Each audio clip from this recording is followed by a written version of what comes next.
یہ دنیا نے مانا ہے. World economic forum, world health organization.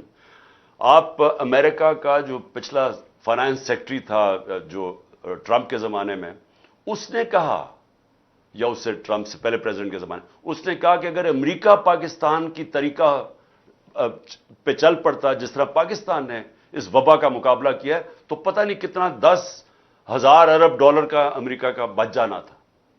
سو ہم اپنی بات نہیں کر رہے, دنیا نے اکنالج کیا, ہمارا جو احساس پروگرام دنیا نے اکنالج کیا کہ جس طرح ہم نے اپنے لوگوں کو بچایا, جو کیونکہ کرونا کے لاک ڈاؤن سے نچلا طبقہ پس گیا, غربت ساری دنیا میں بڑھ گئی, تو پاکستان کی مثال دی جاتی تھی جس طرح ہم نے احساس پروگرام سے, اور اپنے پھر اسٹیٹ بینک نے بھی کیسے ہم نے اپنی انڈسٹری کو بچایا, اپنے لوگوں کو بچایا.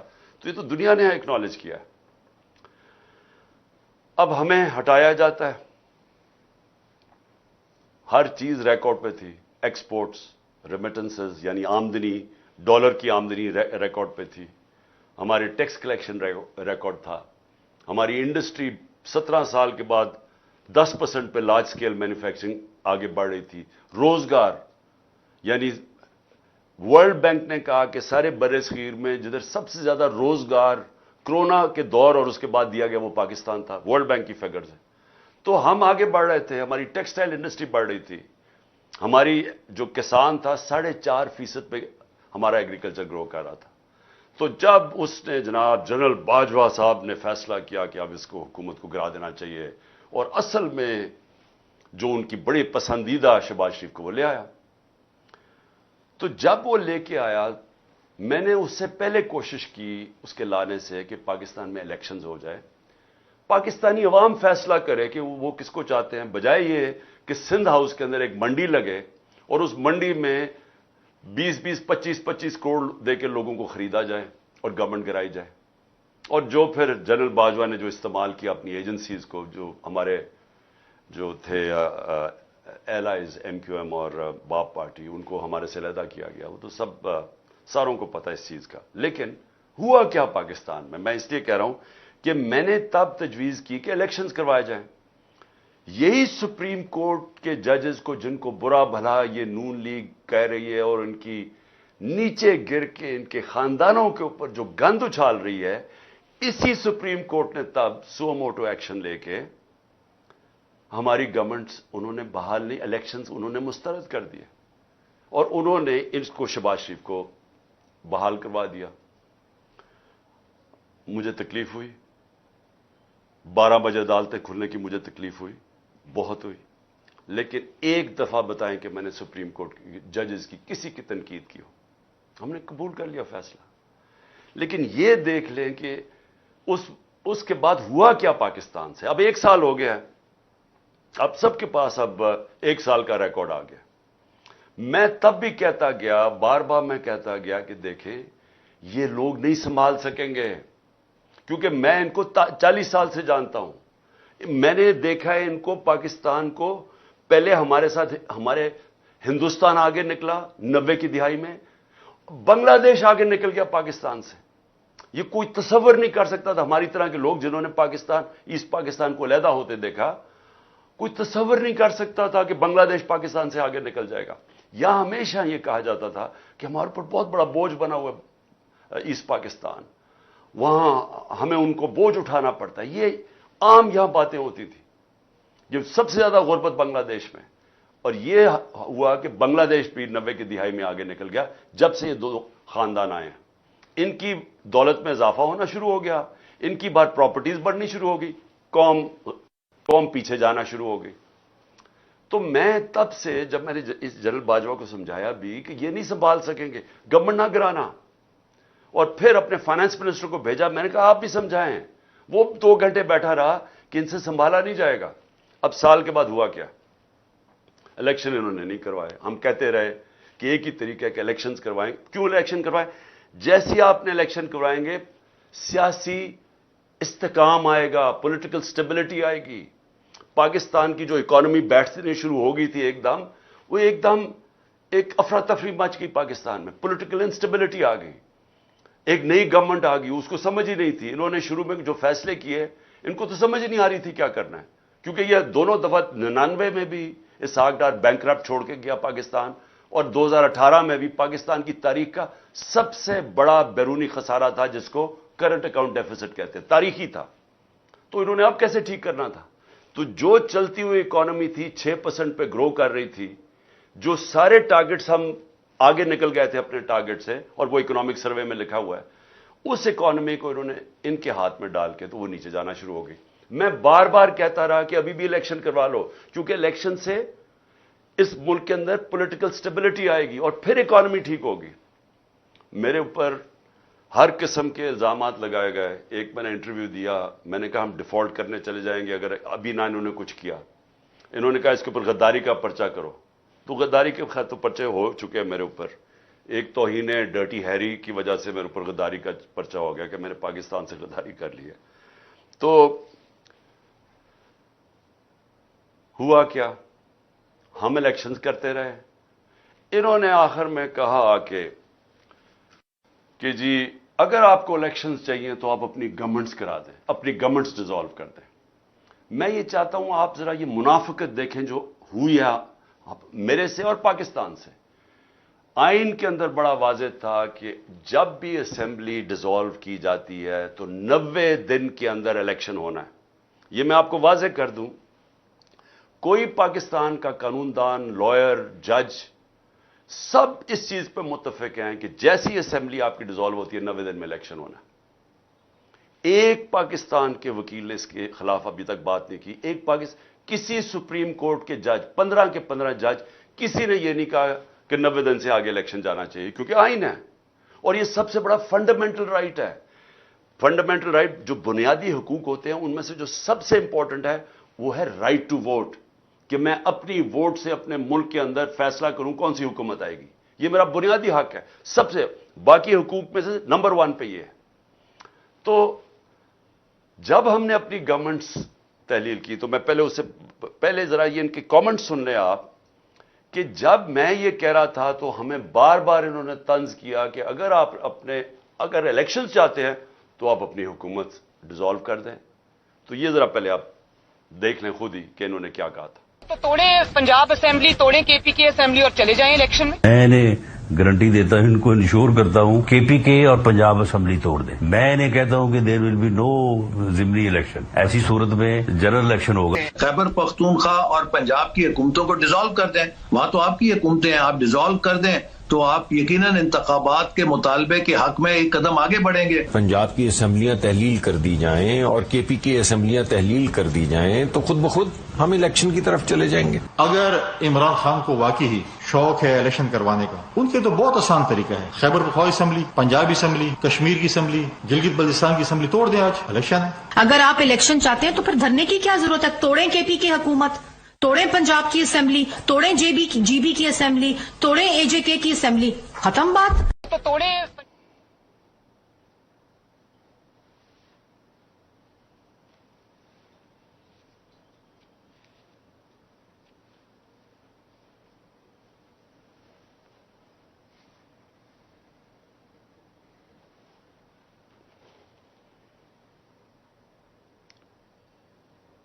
اوکے, اچھا جی. تو یہ اب آپ نے دیکھ لیا کہ یہ تب تھا جب ہم نے اپنی اسمبلیز تحلیل نہیں کی تھی. جب اسمبلیز تحلیل کی تو کیا ہوا, ایک دم شور مچ گیا کہ جی یہ الیکشن تو ہوں گے ہی نہیں. سب نے مل کے شور مچا دیا الیکشن نہیں ہوں گے.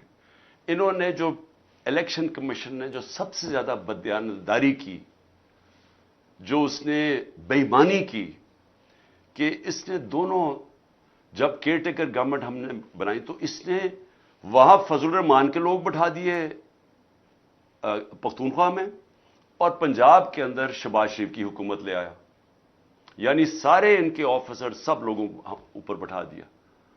اور اس کے بعد وہ حکومتیں, یہ جو کیئر ٹیکر ہے اس کا کام تھا الیکشن کروانا, وہ کیئر ٹیکر الیکشن کی بات نہ کرے. ہمیں جانا پڑا سپریم کورٹ میں. سپریم کورٹ کا واحد ادارہ کا کام ہے کہ تشریح کرے آئین کی.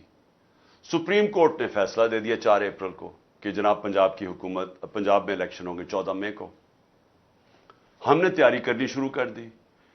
ہم نے جس دن تیاری کرنی, ہم نے اپنی الیکشن کیمپین اناؤنس کرنی تھی, تو انہوں نے آ کے ہمارے اوپر حملہ کر دیا. ہمارے اوپر پنجاب پولیس نے جب ضلع شاہ کو انہوں نے تشدد کر کے قتل کیا, تو ہم تو اپنی الیکشن کیمپین پہ نکلے ہوئے تھے جو کہ اناؤنس ہو چکی تھی.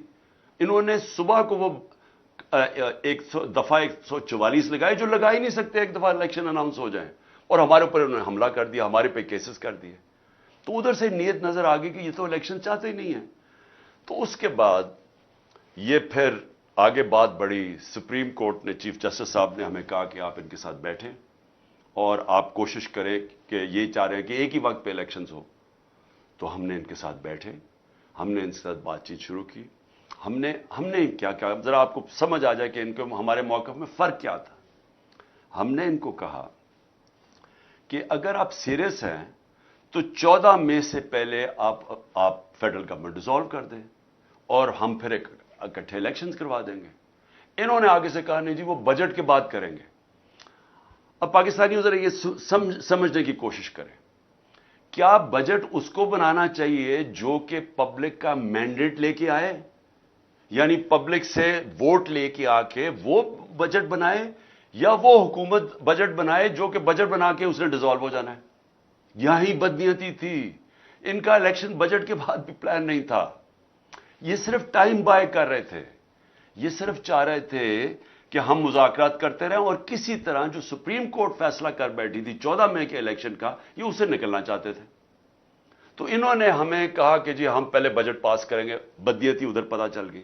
ہم نے ان کو واضح کہہ دیا, ہم نے کہا کہ دیکھیں 14 مئی سے پہلے گورنمنٹ کرائیں اکٹھے الیکشنز.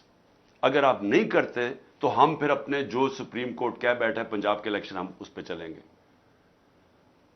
مذاکرات ہوئے, بدنیت تھے, فیل ہو گئے, اور آج بھی جو سپریم کورٹ میں انہوں نے جو بات چیت کی ہے اس میں کوئی عقل بنتی نہیں ہے. جو انہوں نے آرگیومنٹس دیے ہیں, کوئی کسی بھی یعنی کسی دنیا کی جمہوریت میں ایسی بات چیت ہو سکتی نہیں ہے جو انہوں نے باتیں کی ہیں. عجیب انہوں نے کوئی دی کہ ہم الیکشن اس لیے نہیں کروا سکتے, پتہ نہیں پیسے نہیں ہیں تو پتہ نہیں ہم بجٹ پاس کریں گے. آئی ایم ایف کا پروگرام ہے, آئی ایم ایف کا پروگرام ہے, یہ بھی سن لیں. یہ کہہ رہے ہیں کہ تب تک آئی ایم ایف سے اگریمنٹ ہو جائے گی. ہمیں 1 سال پہلے سے یہ کہہ رہے ہیں کہ جناب آئی ایم ایف سے اگریمنٹ ہونی چاہیے, اس لیے ہم الیکشن نہیں کروا رہے. یہ 20 میں 2022 کو انہوں نے ہمیں کہا تھا کہ ابھی ہم اس لیے نہیں کروانا چاہتے, ہم الیکشن نہیں کروانا چاہتے کیونکہ آئی ایم ایف سے اگریمنٹ ہو رہی ہے. کیا گارنٹی ہے کہ آئی ایم ایف سے اس سال ہی اگریمنٹ نہیں ہوگی؟ ابھی تک تو اگریمنٹ نہیں ہو رہی. تو آئی ایم ایف کی اگریمنٹ کا بہانہ دے کے ہمیں کہہ رہے ہیں جو ہمارا رائٹ ہے, یہ یاد رکھیں, اس پہ کوئی گنجائش نہیں ہے. ہمارا یہ حق ہے کہ جب ہماری اسمبلیز ڈیزالو ہوئی 90 دن میں الیکشن ہونا ہے. یہ سے چینج نہیں ہو سکتا. بہانے مار رہے ہیں آئی ایم ایف کے, پیسے نہیں ہیں, سیکیورٹی. سو آج جو سپریم کورٹ کا ہر فیصلہ آ جائے گا, ہم نے سپریم کورٹ کو واضح کہہ دیا کہ جی اگر انہوں نے جوائنٹ الیکشن اور 14 مئی سے پہلے گورنمنٹس نہیں اپنی ڈیزالو کرنی, ہم اپنے پنجاب کا الیکشن چاہتے ہیں, اور اس کے بعد پختونخوا کا, اس پہ بھی ہم سپریم کورٹ میں جانے لگے ہیں. کیونکہ وہاں بھی اب یاد رکھیں جو کیئر ٹیکر گورنمنٹس ہیں ان کی حیثیت ختم ہو چکی ہے. آئین کے اندر کوئی گنجائش ہی نہیں ہے کہ 90 دن کے بعد ایک کیئر ٹیکر بیٹھی رہے, کیونکہ ان کے پاس تو اب کوئی آئینی قانونی طور پہ تو یہ ان دونوں کو گھر جانا چاہیے, اور ہم عدالت میں جا رہے ہیں اس کے اوپر. کیونکہ یہ انہوں نے اپنے لوگ بٹھا کے, یعنی وہ لوگ جو کہ نون لیگ کی گورنمنٹ پنجاب میں آ گئی ہے, الیکشن کے ذریعے نہیں, صرف اپوائنٹ کیے گئے ہیں ایک الیکشن کمشنر جو ان کے ساتھ ملا ہوا ہے نون لیگ کے ساتھ اور یہ پی ڈی ایم کے ساتھ. اب اس کی گورنمنٹ یہاں بیٹھ کے, فضل الرحمان کی وہاں بیٹھ کے کے پی میں, اور یہ کہہ رہے ہیں کہ ہم اکتوبر تک یہ بیٹھے رہیں گے. تو سب سے پہلے تو پنجاب اور پختونخوا کے لوگوں کا یہ حق ہے جو ان کو پاکستان کا آئین یہ حق دیتا ہے کہ وہ اپنے ریپرزینٹیوز یعنی اپنے نمائندوں کے ذریعے حکومت ہوگی, ان کے نمائندوں کے ذریعے. تو 70% پاکستان پختونخوا اور پنجاب کے اندر اب پبلک ان کے لوگوں کے نمائندے نہیں اوپر بیٹھے ہوئے, یہ بیٹھے ہوئے شہباز شریف کے نمائندے اور فضل الرحمان کے نمائندے, یہ ان دونوں صوبوں کے نمائندے نہیں ہیں. لہذا پہلے تو یہ گورنمنٹس ختم ہو گئی. دوسری چیز اب یہ ہے کہ انہوں نے اب واضح کر دیا کہ یہ سپریم کورٹ کا فیصلہ نہیں مانیں گے, اور میں اصل چیز پہ آپ آ رہا ہوں. کہ انہوں نے سپریم کورٹ کا فیصلہ نہیں ماننا, انہوں نے بہانے مارنے. میں آج اب آپ کی اپنی ساری قوم کو پہلے یہ کہنا چاہتا ہوں کہ یہ کیوں اکتوبر تک الیکشن کھینچنا چاہتے ہیں؟ کیا اکتوبر کے اندر یہ کوئی ایسے کام کر دیں گے کہ ملک میں ان کی ایک دم پاپولیرٹی بڑھ جائے گی, ان کا ووٹ بینک بڑھ جائے گا؟ ووٹ بینک تو ان کو نیچے جا رہا ہے. وہ میں ابھی آپ کو ذرا اعداد و شمار دینا چاہتا ہوں کہ وہ ووٹ بینک تو نیچے گرتا جا رہا ہے. ڈر رہے ہیں یہ الیکشن سے, تو کیوں وہ اکتوبر کی انتظار کر رہے ہیں؟ کیا ہوگا اکتوبر میں؟ کون سا ان کے پاس گیم پلان ہے, کون سا روڈ میپ ہے؟ آپ یہ صرف دیکھ لیں کہ یہ جو جنرل باجوہ نے کہ عمران خان خطرناک ہے, گورنمنٹ گرائی تھی, آج ذرا صرف دیکھ لیں کہ پاکستان کھڑا کدھر ہے. ہماری جب گورنمنٹ گئی تو جس کو کہتے ہیں جو انفلیشن, جو مہنگائی ہے, اس کے دو چیزیں ہوتی ہیں. ایک ہوتا ہے سی پی آئی جو کہ اوور آل انفلیشن ہوتی ہے, جس کو کہتے ہیں کنزیومر پرائس انڈیکس, اور دوسرا ہوتا ہے سینسٹیو پرائس انڈیکس جو ہوتے ہیں گھر کے چیزیں خریدنے والی, جو کہ عام ایک گھر جس کے اوپر گزارا کرتا ہے, یعنی کھانے پینے کی چیزیں, اس کو سینسٹیو پرائس انڈیکس کہتے ہیں. تو یہ دو ذرا سمجھ لیں کہ ہم جب گئے تھے جو انفلیشن تھی وہ 12.5 تھی, جس کے اوپر انہوں نے سارے ملک مہنگائی مارچ بھی کی اور صرف آئے یہ تھے کہ مہنگائی کم کرنے کے لیے. آج پاکستان میں 36.4% پہ پہنچ گئی ہے سی پی آئی, 3 گنا زیادہ ہو گئی ہے. آج جو پاکستان کے اندر انفلیشن ہے, یہ اس ملک کی تاریخ میں اتنی مہنگائی نہیں ہوئی. اور جو سینسٹیو پرائس انڈیکس ہے وہ 48.4% پہ پہنچ گئی ہے, تقریباً 50% پہ پہنچ گئی ہے. جو کھانے پینے کی چیزیں ہیں, یہ عام گھر کے اندر لوگوں سے آج پوچھیں ان کے اوپر کیا گزری ہے, اس لیے بھاگ رہے ہیں الیکشن سے. آج تنخواہ دار طبقہ پاکستان میں رل گیا ہے. میں آپ کو صرف یہ بتا دوں کہ اگر بینک میں آپ کے پاس 100 روپیہ پڑا تھا سال پہلے, اگر اوور آل انفلیشن کی بات کرتے ہیں نا کہ جو ٹوٹل مہنگائی ہوئی ہے, تو آپ کا 100 روپیہ صرف 63 روپیہ بچ گیا ہے. باقی اس میں سے پیسہ نکل چکا ہے مہنگائی کی وجہ سے. آپ اس کی خریدار کی پاور صرف رہ گئی 63 روپے. سال پہلے 100 روپیہ, آج 63 روپے. اور اگر کھانے پینے کی چیزیں جسے کہتے ہیں سینسٹیو پرائس انڈیکس, جو عام لوگ گھروں میں استعمال کرنے کی جو ضروری چیزیں ہوتی ہیں, وہ اگر آپ کے بینک میں 100 روپیہ پڑا تھا سال پہلے, آج صرف 52 روپیہ کی اس کی خریدار کی پاور رہ گئی ہے. 100 میں سے صرف 52 روپے کی چیزیں اب آتی ہیں جو 100 روپے کی آتی تھی ایک سال پہلے. یہ جنرل باجوہ کا تحفہ تھا کہ انہوں نے جو ہماری گورنمنٹ گرا کے یہ لوگ لے کے آئے. اور اس کے بعد آگے چلیں, جو اب ہمارا مسئلہ کیا, سب سے بڑا مسئلہ کیا ہے کہ ہمارے پاس ڈالرز کم ہوتے ہیں. تو جو سب سے بڑی کوشش ہوتی ہے کہ ڈالرز کی انکم بڑھائی جائے تاکہ آپ کے ریزروز بڑھیں, تاکہ آپ کا روپیہ مضبوط ہو. تو جب ہمیں انہوں نے گرایا تھا تو ریکارڈ ڈالرز آ رہے تھے پاکستان میں, یعنی ہمارا جو ریمیٹنسز تھی جو پاکستانی بھیجتے تھے وہ 31 ارب ڈالر تھی, اور جو ایکسپورٹس تھیں وہ 33 ارب ڈالر پہ پہنچ گئی تھی. ایک سال کے بعد, یعنی آپ کے پاس ڈالر ہمارے پاس آئیں گے تو ہم قرضے اپنی قسطیں واپس کریں گے نا, ہماری آمدنی میں اضافہ ہوگا تو اپنے جو قرضے چڑھے ہوئے ہیں ڈیفالٹ سے بچنے کے لیے. ایک سال کے اندر ایکسپورٹس جو گری ہیں اور جو ہماری ریمیٹنسز گری ہیں 5 ارب ڈالر کی گری ہیں. ایک سال میں کم ہو گئی ہماری آمدنی قرضہ واپس کرنے میں. جو آئی ایم ایف سے ہم کتنے پیسے مانگ رہے ہیں, 6 ارب ڈالر. تو ایک سال میں 5 ارب ڈالر تو یہاں کم ہو گئے ہماری آمدنی کے. تو پہلے آمدنی بھی کم ہو گئی ہے, ہماری انڈسٹری آدھی بند ہو چکی ہے.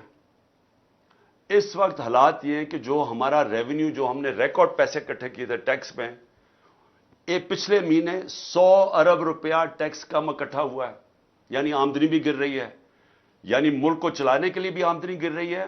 جو باہر سے ہمارے ڈالرز آتے تھے وہ بھی 5 ارب ڈالر ایک سال میں کم ہو گئے. اور آگے گیم پلان کیا ہے؟